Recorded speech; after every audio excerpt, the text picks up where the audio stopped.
हम देख रहे थे यहाँ पर relationship between internal energy, work and heat. तो आप इसको यूं भी कह सकते हैं, it is relationship between work, energy means internal energy and heat. Okay, and let me remind you, हमने यहां से स्टार्ट किया था। Suppose we have a system and the internal energy of system is U1. Okay, the internal energy of system is U1, and when you perform any work or give any energy to this system, that particular energy or work add into the internal energy of U1, because we have already told you that first law of thermodynamics is the law of conservation of energy. Energy can neither be created nor be destroyed. It can be changed into one form to another form. When you give Q1 heat, Q heat to this system, yes, it is also law. Yes, so this energy will add into the internal energy Q1. Okay, so this is the energy after adding Q heat. And if W work is done on this particular system, इस पर अगर आप W work कर रहे हैं, this work will also increase the internal energy, and now the energy will be U1 plus Q plus W, and let's say the total energy is U2. Now the total energy of this system is U2. So we can say that U2 will be equals to U1 plus Q plus W. Okay. And if I place it like this, U2 minus U1 equals to Q plus W, that means del U equals to Q plus W. Okay, so here we have a statement, that the change in internal energy is equal to the given heat to the system and the work done upon it. ठीक है, उसको जो आपने heat दी है और जो उस पर वर्क किया है, that will be equal to the change in internal energy. तो सिस्टम की इंटरनल एनर्जी में चेंज के इक्वल होगी। ओके, नेक्स्ट आगे चलते हैं। अब देखिए, इसके बाद में सपोज हम वर्क की अगर बात करें, तो we know that work is equal to P del V. ठीक है, हमने वर्क के बारे में पढ़ा था कि जो वर्क होता है that is P del V, उसको हम पी डेल वी से एक्सप्रेस करते हैं। ठीक है, but one more thing is that कि if work is expansion work, ठीक है, इफ अच्छा नेगेटिव साइन होता है, if work is expansion work. ठीक है, तो एक्सपेंशन वर्क में we have already discuss that the system work on surrounding and the work counted to be negative. तो उस कंडीशन में हम वर्क को नेगेटिव कंसीडर करते हैं। तो अब यहां पर वैसे नेगेटिव साइन हमने यहां पर यूज में ले लिया है, तो del U equals to Q plus, तो यहां पर जैसे हम लोग P डेल V काम में ले रहे थे, लेकिन अगर मैं इसको नेगेटिव वर्क कंसीडर कर रहा हूं, ठीक है, तो यहां पर हमारे पास जो साइन आएगा, ठीक है, दैट विल बी पॉजिटिव। ठीक है, इसका रीजन है, देखो ये तो आपके पास अकॉर्डिंग टू फॉर्मूला है। ठीक है, अकॉर्डिंग टू फॉर्म नहीं सही है, इसको हमें एक सेकेंड, यस ठीक है, नेगेटिव आ जाएगा क्योंकि आपके पास एक्सपेंशन वर्क है, हम ऑलरेडी इसको नेगेटिव यूज में लेंगे। तो यहां पर एक्सपेंशन वर्क के अंदर क्योंकि नेगेटिव है तो माइनस प्लस माइनस हो जाएगा, तो डेल यू इक्वल टू क्या हो जाएगा, Q minus P del V हो जाएगा यहाँ पर। ठीक है, Q minus P del V. तो ये आपके पास एक्सपेंशन वर्क के लिए है। ठीक है, क्या इंटरनल एनर्जी। अब इसमें जो एक और चीज समझने वाली है वो ये है कि अगर मान लीजिए आपके पास में वॉल्यूम जो है वो कांस्टेंट है, suppose the volume is constant. ठीक है, eight if process is done at constant volume, अगर ये प्रोसेस आप कांस्टेंट वॉल्यूम पर कराते हैं, that means there will be no change in volume, तो वॉल्यूम में चेंज नहीं होगा। ठीक है, तो अगर वॉल्यूम में चेंज नहीं होता है तो इन दैट केस यहां पर अगर आप वैल्यू पुट करते हैं, del U equals to Q minus P into 0, तो डेल यू, ठीक है, इक्वल्स टू क्यू वी लिख लेते हैं हम इसको। ठीक है, कांस्टेंट वॉल्यूम पर जो दी गई हीट है वो उसमें इंटरनल एनर्जी चेंज के इक्वल होगी। लेकिन ये चीज ध्यान रखनी है आपको, ये हमने किसके लिए यूज में लिया है बेटा, एक्सपेंशन के लिए। एक्सपेंशन के लिए फिलहाल हमारे पास यहाँ नेगेटिव साइन आ रहा है, लेकिन अगर कॉन्ट्रेक्शन के लिए भी हो तो उस केस में भी del u की वैल्यू आपके पास में q के इक्वल हो जाएगी। क्योंकि अगर मैं इस तरह से लेता हूं फॉर कॉन्ट्रेक्शन, अगर इसको कॉन्ट्रेक्शन के लिए लेता हूं तो क्या हो जाएगा, del u equals to q plus p del v। और उस केस में भी आप del v की वैल्यू तो जीरो ही पुट करेंगे, ठीक है। और अगर इसकी वैल्यू आप जीरो पुट करते हैं तो उस केस में भी आपके पास del u इक्वल्स टू क्या आ जाएगा, qv आ जाएगा। तो यहाँ एक सिंपल सी हमारे पास डेफिनेशन आ गई है। किसकी डेफिनेशन आ गई है कि आपके पास इंटरनल एनर्जी चेंज, ठीक है, और कांस्टेंट वॉल्यूम पर जो हीट दी गई है उन दोनों में क्या रिलेशन है, ठीक है। तो यहाँ एक सिंपल सी डेफिनेशन हम यहाँ लिख रहे हैं जो आपको ध्यान में रखनी है। लेट्स सी, देखते हैं। So here we can say that internal, okay, at constant volume, the change at constant volume, the given heat is equal to change in internal energy, ठीक है। तो इस चीज को बहुत अच्छी तरह से ध्यान रखना है कि आपको इंटरनल एनर्जी चेंज और अगर कांस्टेंट वॉल्यूम में हीट में रिलेशन लिखना है तो वो ये हमेशा रिलेशन होगा, because this relation will also B used in further derivation. आगे जो हम डेरिवेशन पढ़ेंगे वहां पर काम आएगा। तो आपको ध्यान रखना है, अगर आपको कहा जाए कि इंटरनल एनर्जी चेंज क्या है, तो you can say that internal energy change is the given heat और heat at change in heat at constant volume. Constant volume में जो भी आप हीट में चेंज कर रहे हैं, whether it is releasing heat और whether it is gaining heat, system चाहे हीट को गेन कर रहा है या रिलीज कर रहा है, लेकिन अगर वो कांस्टेंट वॉल्यूम पर कर रहा है तो हमेशा उसकी इंटरनल एनर्जी चेंज होगी। और अगर कांस्टेंट वॉल्यूम नहीं है, if there is a change in volume then work will also be included. तो उस कंडीशन में उसमें वर्क भी इंक्लूड हो जाएगा। बेटा V इज अ वॉल्यूम, तो यहाँ वॉल्यूम को अपन ने कांस्टेंट रखा है, तो ये चीज ध्यान रखनी है। Here QV is heat at constant volume, ठीक है। कांस्टेंट वॉल्यूम में हीट को रिप्रेजेंट कर रहा है, तो ये चीज आपको ध्यान रखनी है अच्छी तरह से, क्योंकि ये आगे भी काम आने वाली है, ठीक है। अब थोड़ा सा और आगे चल रहे हैं अपन, तो एक नई टर्म के बारे में हम बात करेंगे, दैट इज एंथैल्पी। ठीक है, एंथैल्पी किसे कहते हैं। तो we will drive the definition of enthalpy. अब एंथैल्पी की डेफिनेशन हम थोड़ा ड्राइव करेंगे, ठीक है, कहां से, इंटरनल एनर्जी चेंज से, जो भी अपन ने पढ़ा है उसके अकॉर्डिंग। तो अभी हमने जो पढ़ा था दैट वाज, वो ये था हमारे पास कि Q इक्वल्स टू हमने पढ़ा है डेल U माइनस W, ठीक है। अभी हमने ये देखा कि अगर मुझे Q को निकालना है, Q को फाइंड करना है मुझे, तो वो इक्वल हो जाएगा किसके, डेल U माइनस W के इक्वल हो जाएगा। क्योंकि हमारे पास जो इक्वेशन थी वो क्या थी कि डेल U इक्वल्स टू, हमारे पास इक्वेशन थी Q प्लस W, जो अभी हमने मैथमेटिकल एक्सप्रेशन देखा था, ठीक है। This was the equation of mathematical expression of first law of thermodynamics, ठीक है। अब उस फर्स्ट लॉ ऑफ थर्मोडायनेमिक्स से अगर मैं Q को बाहर लेता हूं तो Q equals to del U minus W, इस तरह से इसको लिखा जा सकता है, ठीक है। अब देखिए जो W है, अगर मैं W की बात करता हूं तो W इज द वर्क, तो W है वो हमारे पास क्या है, वर्क है। तो यहाँ पर Q equals to del U minus, इसको मैं P डेल V लिख सकता हूँ, ठीक है। इसको क्या लिख सकता हूँ मैं, P डेल V लिख सकता हूँ। लेकिन मेरी बात को ध्यान रखना कि यहाँ पर जो वर्क है, हम एक्सपेंशन वर्क की बात कर रहे हैं। If work is expansion work, अगर मैं एक्सपेंशन वर्क की बात कर रहा हूँ कि सिस्टम जो है वो क्या कर रहा है, अपने वॉल्यूम को इंक्रीज कर रहा है, तो उस कंडीशन के अंदर हमारे पास जो W होता है वो माइनस P डेल V से एक्सप्रेस करते हैं हम उसको।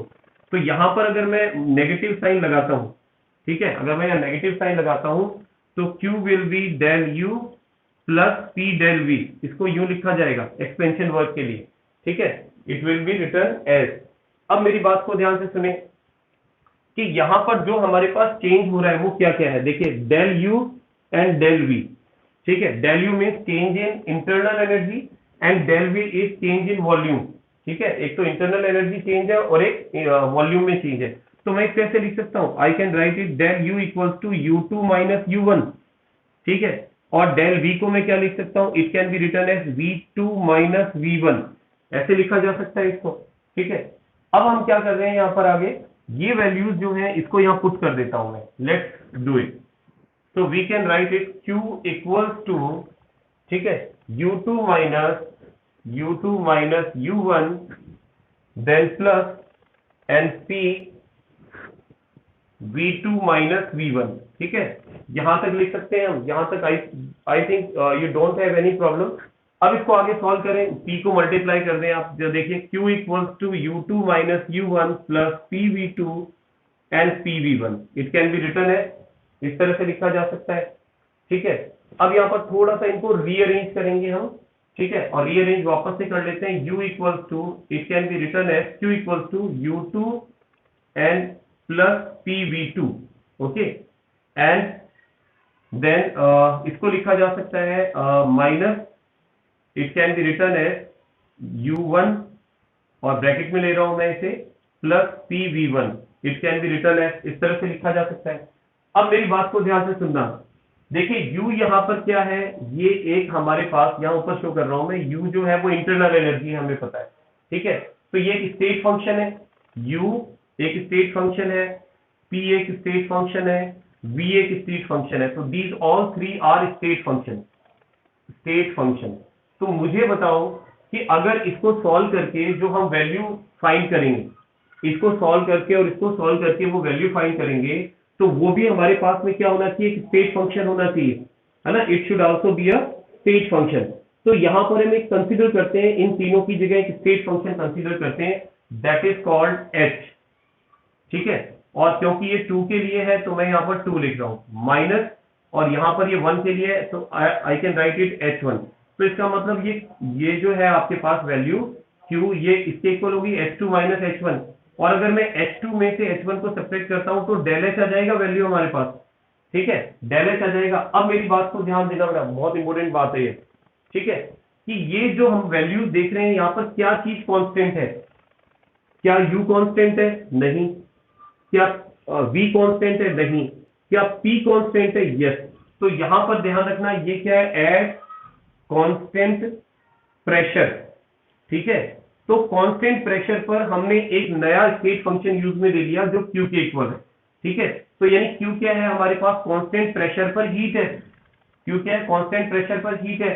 तो यहां से हमारी डेफिनेशन आ जाती है कि ये जो हमने नया स्टेट फंक्शन यूज में लिया है जो कांस्टेंट प्रेशर पर हीट के इक्वल है, इसको हम एंथैल्पी कह रहे हैं, एंथैल्पी चेंज, एंथैल्पी चेंज कह रहे हैं, दिस इज एंथैल्पी चेंज, ठीक है। और अगर आप केवल एंथैल्पी की बात करते हैं, if you are talking about only enthalpy, तो आप एंथैल्पी के लिए इसको भी यूज में ले सकते हैं कि U plus PV equals to H, क्योंकि इसी को हमने H लिया है तो इस H को हम एंथैल्पी कह रहे हैं, एंथैल्पी, ठीक है। एक्चुअली एंथैल्पी का कोई सिग्निफिकेंस नहीं है, एंथैल्पी एक एनर्जी है ना, जिसको अकेले को कोई टाइम काउंट करना पॉसिबल नहीं है। इसकी रिलेटिव वैल्यू जो होती है that is more important, because what happens when there is some change in enthalpy, जब एंथैल्पी में कोई चेंज होता है तो उसको मेजर किया जा सकता है, बट ओनली एंथैल्पी को हम लोग कैलकुलेट नहीं कर पाते।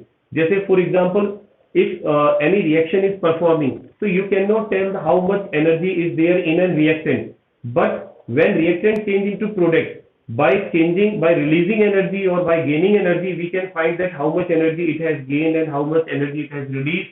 So by it we can calculate the enthalpy change. तो ध्यान रखना, enthalpy change is more significant than enthalpy. तो इसी जैसे हमने वहाँ उसमें इंटरनल एनर्जी में देखा है, internal energy is the sum of different type of energies, but it can not be calculated, ठीक है। But change in internal energy can be calculated, energy में जो चेंज है उसको कैलकुलेट कर सकते हैं। तो change in internal energy calculate हो सकता है, चेंज इन एंथैल्पी कैलकुलेट हो सकता है, केवल एंथैल्पी और केवल इंटरनल एनर्जी को कैलकुलेट करना मुश्किल होता है।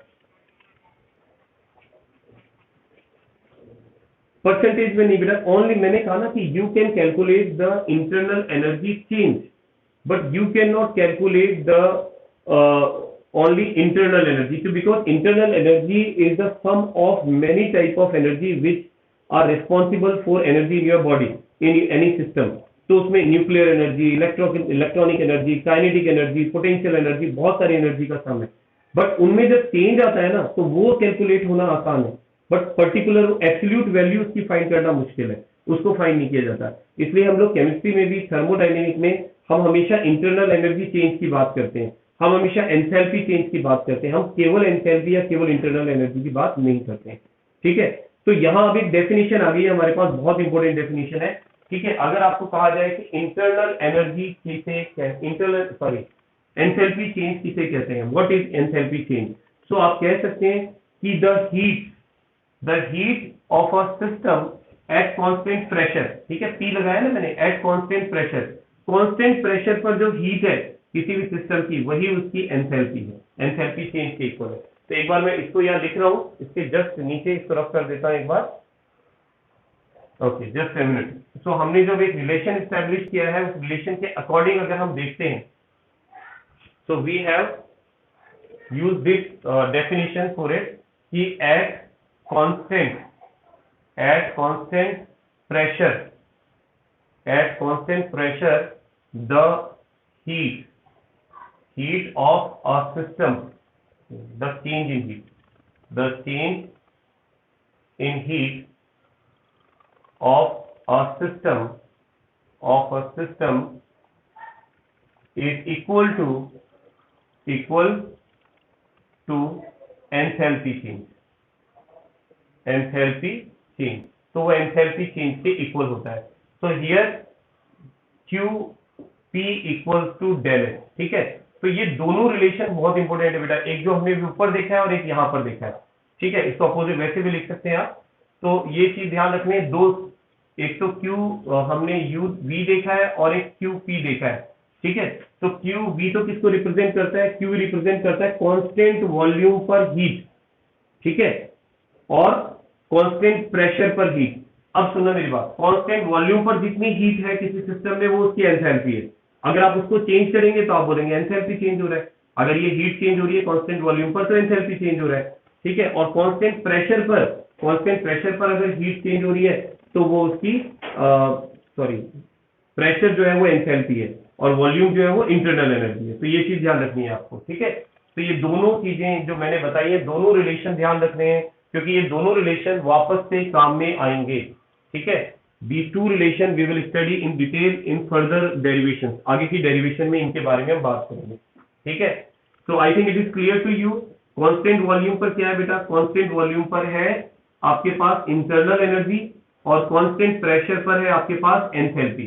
ठीक है, तो अब अगर आपसे कोई पूछे कि एंथैल्पी किसे कहते हैं, व्हाट इज एंथैल्पी, तो आप कहेंगे enthalpy is the energy, enthalpy is the heat present in any system at constant pressure. Or what is internal energy? Internal energy is the heat present in any system at constant pressure. तो अब आप constant volume. तो आप देखो हमारे चारों तरफ जितना भी आप देख रहे हो प्रेशर, वो कांस्टेंट है कि चेंज होता रहता है? All around us the pressure is constant because pressure is 1 atm. हमारे चारों तरफ का जो प्रेशर है, the pressure all around us is constant, it is 1 atm. तो अब हमारे तरफ जितने भी कोई भी सब्सटेंस में जितनी हीट है उसकी, वो उसकी एंथैल्पी को बता रही है. ठीक है, अब मेरा जो टेम्परेचर है 37 डिग्री है, या मुझ में जो इतनी हीट है eight constant pressure, so that is my enthalpy. Okay, और अगर मान लीजिए सपोज मेरी बॉडी में से हीट बाहर निकल रही है, दैट मीन्स मेरी एंथैल्पी डिक्रीज हो रही है. इफ मेरी बॉडी हीट को एब्जॉर्ब कर रही है, दैट मीन्स एंथैल्पी इंक्रीज हो रही है. तो अब इससे एक सिंपल सा सिस्टम वो समझ में आता है हमें, इसको रफ कर रहा हूं मैं, कि एंथैल्पी चेंज दो तरह से होता है.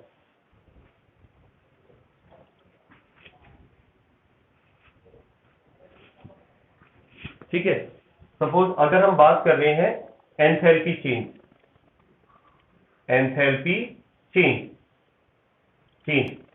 Suppose if heat is absorbed eight constant pressure.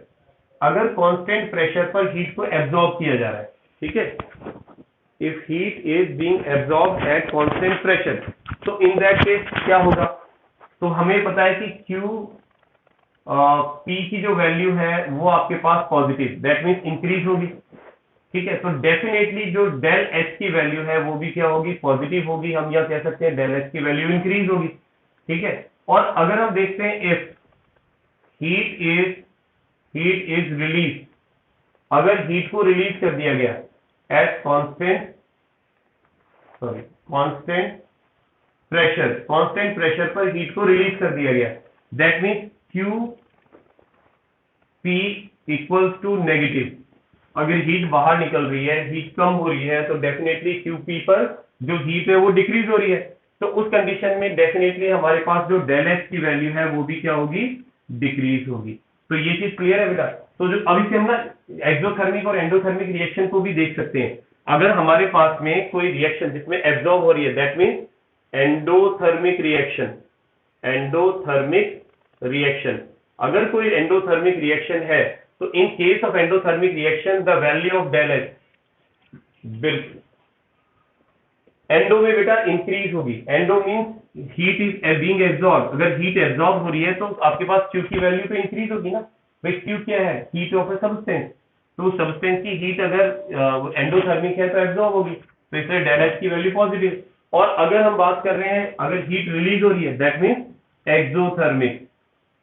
Exothermic, तो वो एक्सोथर्मिक रिएक्शन हो जाएगी, तो वहां डेल एच की वैल्यू डिक्रीज हो जाएगी। ओके, तो ये चीज आपको ध्यान रखनी है। किसी रिएक्शन में अगर आपको डेल एच की वैल्यू गिवन है और वो पॉजिटिव है या नेगेटिव है, तो आप उसको देख के बता सकते हैं the given reaction is exothermic और एंडोथर्मिक, और in given reaction the heat is being absorbed और heat is being release, you can easily tell about that. ठीक है, चलिए और आगे चलते हैं, इसको रफ कर रहे हैं अपन।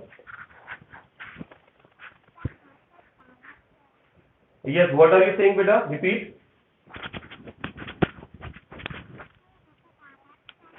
डेल एच क्या है एक्चुअली बेटा? Del H as I told you, एक बात देखो बिल्कुल सिंपली इसको समझो ना, बहुत सरल भाषा में बता रहा हूँ आपको। एक तो एच हो गया और एक डेल एच हो गया। ठीक है, it is called enthalpy, it is called change in enthalpy. Okay, so what enthalpy means? Enthalpy means the energy present in a system at constant pressure. ठीक है, the energy present in a system, energy या heat लिख देते हैं, ज्यादा बेहतर है, heat at constant pressure। आपके पास constant pressure पर जो heat है that is enthalpy, वो उसकी enthalpy है। अब आपने क्या किया, constant pressure पर heat को change किया बाय रिलीजिंग हीट और बाय एब्जॉर्बिंग हीट। तो जब हीट चेंज होगी तो डेफिनेटली एच भी चेंज होगा। ठीक है, तो हीट चेंज की वजह से एच चेंज हो रहा है, तो ये जो हमने डेल यूज में लिया ना बेटा, ये चेंज को एक्सप्रेस करता है, इट शोज द चेंज।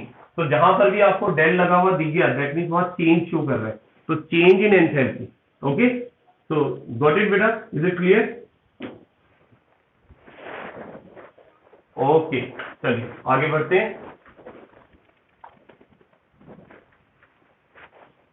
तो ये बात हो गई हमारी एंथैल्पी के बारे में। अब कुछ और इसके बारे में अच्छी अच्छी बातें हैं, इंपॉर्टेंट बातें हैं जो हमें करनी है। ठीक है, तो वो क्या बातें हैं देखें। अगर मैं बात करता हूं इंटरनल एनर्जी और एंथैल्पी, दो चीजें पढ़ी हमने, first you and second that is, एक तो यू पढ़ लिया हमने इंटरनल एनर्जी और एक हमने पढ़ लिया एंथैल्पी एच। तो ये दोनों जो है ये क्या है आपके पास, दे आर स्टेट फंक्शन। ठीक है, तो ये चीज ध्यान रखें, both internal energy and enthalpy both are state function, they are changed by change in state। अगर state change होगी तो ये change हो जाएंगे। दूसरा point, both are extensive property। ठीक है, U and H, ठीक है, they are extensive property। Extensive property आपको याद होगा, एक्सटेंसिव प्रॉपर्टी किसे कहते हैं? Extensive properties are those properties which depend on amount of substance, जो अमाउंट ऑफ सब्सटेंस पर डिपेंड करती है। अगर आप सब्सटेंस को आधा कर देंगे, ठीक है, suppose you have 1 kg substance, कोई 1 किलोग्राम सब्सटेंस है, आपने उसको 500 ग्राम में डिवाइड कर दिया, तो उनकी जो एंथैल्पी है वो भी चेंज हो जाएगी। ठीक है, उनकी जो इंटरनल एनर्जी है वो भी चेंज हो जाएगी, आधी आधी हो जाएगी। तो दैट मीन्स वो एक एक्सटेंसिव प्रॉपर्टी है। ठीक है, इसके बाद दूसरी जो बात मैंने बताई थी, absolute value of neither internal energy nor enthalpy can be determined.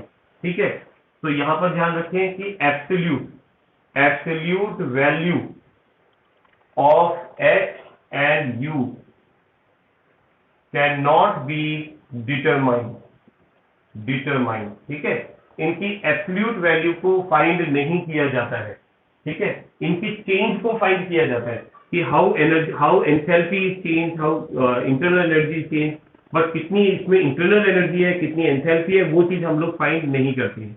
ठीक है, क्योंकि रिएक्शन में उसका सिग्निफिकेंस नहीं है। रिएक्शन में सिग्निफिकेंस है कि जब रिएक्शन में रिएक्टेंट से प्रोडक्ट बना तो इनमें क्या चेंज हुआ। तो you have to calculate the change in Hess law पर डिपेंड नहीं करती था, हैश लॉ इस पर डिपेंड करता है। ठीक है ना, जो आपके पास ये एंथैल्पी है, इसमें हम लोग डिफरेंट जो सब्सटेंस है उनकी एंथैल्पी को जब काउंट करते हैं तो वो आपके पास में टोटल ओवरऑल रिएक्शन की एंथैल्पी के इक्वल आती है। लेकिन वो अभी पढ़ेंगे अपन। ठीक है, बिल्कुल उसको अपन एंथैल्पी से ही डिफाइन करते हैं, हैश लॉ को जब डिफाइन करते हैं। ओके, और दूसरा अभी अपन ने बता ही दिया आपके पास कि जो डेल एच है, ठीक है, del H is equal to Q P and del U is equal to Q V. इस चीज को भी ध्यान रखना है कि जो change in enthalpy is equal to the heat at constant pressure and change in internal energy is equal to heat at constant volume. ठीक है, इसको बहुत अच्छी तरह से याद रखना है क्योंकि ये बार बार काम में आने वाला है। ठीक है, और इसका जो पांचवा पॉइंट है, that is also very very important in cyclic process when the system return to its original state. ठीक है, the number of change del u and del h remain zero. Del u equals to zero and del h equals to zero in cyclic process. ठीक है, cyclic process में इनकी value zero होती है। क्यों होती है? क्योंकि हमें पता है बेटा ये स्टेट फंक्शन है और जो स्टेट पर डिपेंड करते हैं। साइक्लिक प्रोसेस में क्या होता है कि इनिशियल स्टेट और फाइनल स्टेट दोनों सेम होती है। तो बिल्कुल, तो आप इनिशियल और फाइनल स्टेट से ही तो आप ये चेंज निकालते हैं। भाई आप डेल यू कैसे फाइंड करेंगे? आप डेल यू इस तरह से फाइंड करेंगे कि U final minus U initial equals to del U. ठीक है, तो जब ये और ये दोनों सेम होंगे, ठीक है, दोनों की वैल्यू अगर आपके पास सेम आएगी तो डेल यू की वैल्यू तो जीरो हो गई। ठीक है ना, तो इस वजह से हमें ध्यान रखना है कि साइक्लिक प्रोसेस में internal energy change and enthalpy change both are zero. दोनों की वैल्यू जो होती है वो जीरो होती है। तो I think these 5 points are clear to you. तो आई थिंक ये पांचों पॉइंट आपको बहुत अच्छी तरह से क्लियर हो गए होंगे।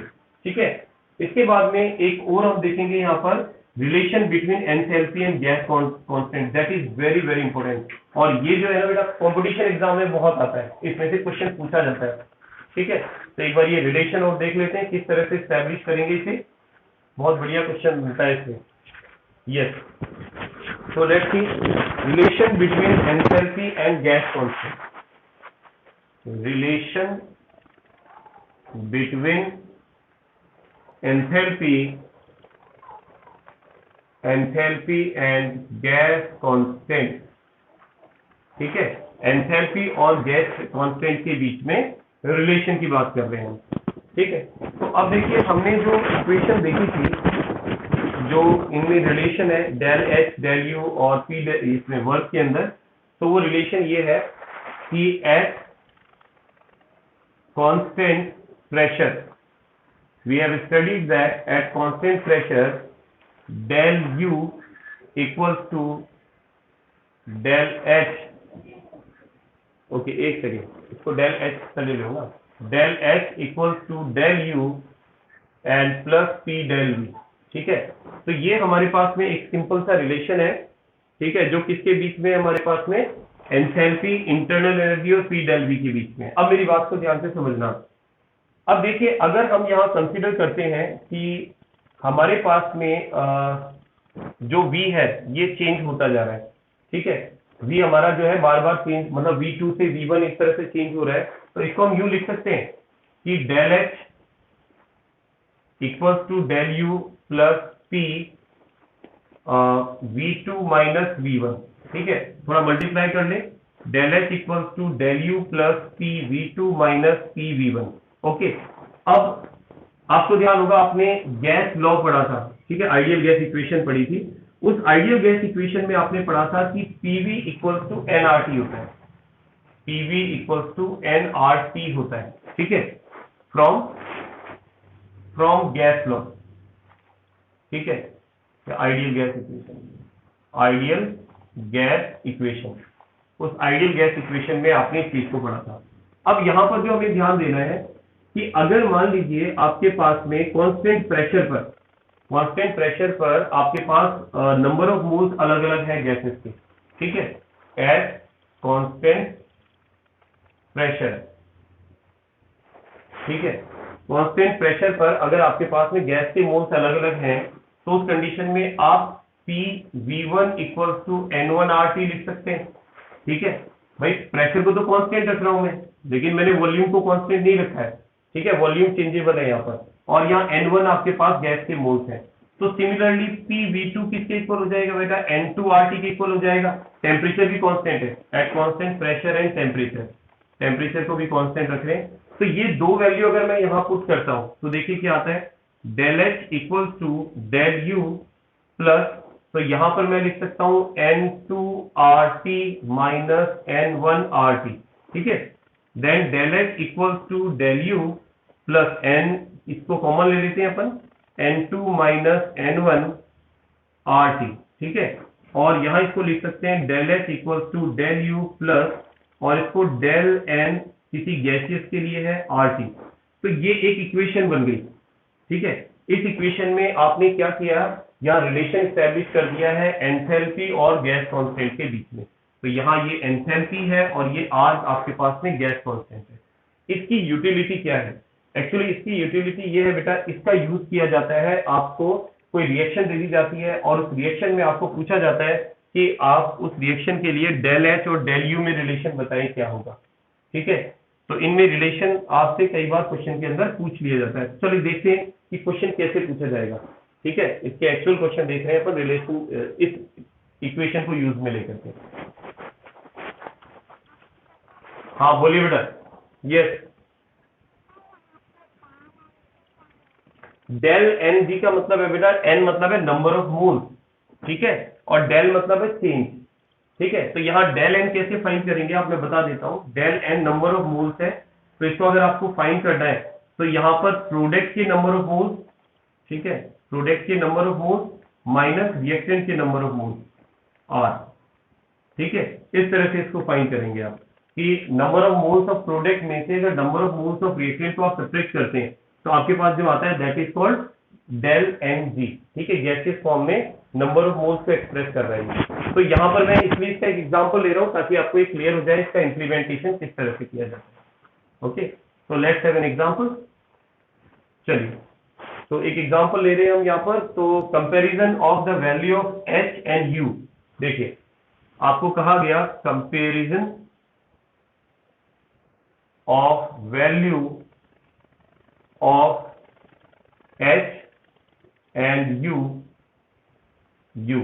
फॉर रिएक्शंस, ठीक है। कुछ रिएक्शंस के लिए हम इनको कंपेयर कर लें।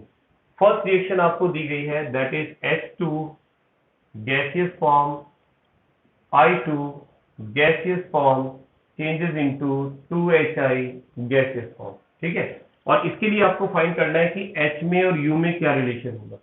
तो what you have to do is first find the value of del N. तो डेल एन जी इसकी वैल्यू फाइंड करें, और जैसा मैंने कहा था प्रोडक्ट माइनस रिएक्टेंट, ठीक है। तो number of moles of product कितने आपके पास, we have 2 moles of HI, so here we can place 2 minus, here we have 2 moles of H2 and I2, so here 2, so equals to 0।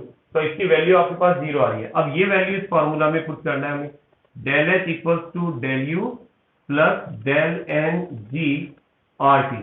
Okay, so let's put the value. अब ये value आप put कर देते हैं। देखिए, तो अगर हम ये वैल्यू पुट करते हैं तो यहाँ पर del H equals to del U plus 0 RT into RT। तो इस पूरे की वैल्यू तो 0 हो गई आपके पास। अब क्या बचता है आपके पास, डेल H और डेल U। तो एक सिंपल सा कंक्लूजन हम यह निकाल पा रहे हैं कि ऐसी कोई भी रिएक्शन, ठीक है, all those reaction in which number of reactant, number of gaseous reactant are equal to number of product, number of moles of product, ठीक है, तो उस केस के अंदर डेल एच और डेल यू की वैल्यू इक्वल होती है। दैट मीन्स हम यूं भी कह सकते हैं in which Q P equals to Q V, क्योंकि ये भी चीज हम देख चुके हैं ना कि ये वैल्यू किसके इक्वल है, यानी कांस्टेंट वॉल्यूम पर हीट और कांस्टेंट प्रेशर पर जो हीट की वैल्यू होगी उस रिएक्शन के लिए वो आपके पास में सेम होगी। ठीक है, I think it is clear to you. Okay, let's have one more example, एक और एग्जांपल लेते हैं। Suppose we have a reaction in which N2 which is in gaseous form react with 3H2 in gaseous form and form 2NH3, ठीक है। so now what you have to do is again you have to calculate del and G, आपको calculate करना है। so it is equals to product minus reactant, तो product के moles देखिए कितने, you have 2 moles of ammonia, so place 2 here minus and you have 3 moles of N2 and H2, okay, 4 moles because 1 nitrogen and 3 hydrogen, so you will get -2, so -2 यहाँ value आ रही है। put this value in the formula, the formula is del H equals to del U minus del N and GRT, okay, so del H equals to del U minus, अब इसकी value कितना रख रहे हैं अपन, -2 RT, okay, then फॉर्मूले में plus है, हमने माइनस रख दिया, ठीक है, प्लस है यहाँ पर। Okay, then solid del H equal to del U then -2RT। अब जरा समझो आप, which is greater which is smaller, ठीक है। Actually what happen when we subtract -2RT, when we subtract 2RT in del U, जब हम del you में से 2RT को सब्ट्रैक्ट करेंगे then it will be equal to del H. Okay, right now it is greater than del H, अभी ये del H से greater है क्योंकि कुछ सब्ट्रैक्ट करने के बाद ये इसके इक्वल आएगा। So here we can say del H, value of del H is less than value of del U. तो इस तरह से रिलेशन है। तो बेटा ये कंपटीशन में, नीट वाले एग्जाम में, जेई के अंदर इस तरह के क्वेश्चन बहुत पूछे जाते हैं जिसमें आपको ना रिएक्शन दे दी जाती है और रिएक्शन दे करके पूछ सकते हैं which relation is correct for the following reaction. तो उसमें एक दे दिया del H equal to del U, del H less than del U, del H greater than del U, या नन ऑफ अबव। बेटा मोस्टली ये रिएक्शन रिवर्सिबल ही है ना, ये रिवर्सिबल रिएक्शन ही है, रिवर्सिबल के लिए देख रहे हैं फिलहाल तो हम, बाकी दोनों के लिए देख सकते हैं इसको, लेकिन ध्यान रखिए मोस्टली हम लोग, लेकिन इसके एप्लीकेबल किसके लिए, ये गैसियस के लिए, जिसमें रिएक्टेंट और प्रोडक्ट गैसियस है, उन्हीं को हम यहाँ पर काउंट करते हैं डेल एन के अंदर। और अगर यहाँ पर कोई सॉलिड फॉर्म में होगा तो that will not be used here, ठीक है, उसका यहाँ पर यूज नहीं किया जाएगा। Only gaseous reactant and gaseous product will be used in this formula because we have applied the ideal gas equation. तो हमने यहाँ पर आइडियल गैस इक्वेशन के अकॉर्डिंग आर का यूज लिया, ठीक है। So I think it is clear to you.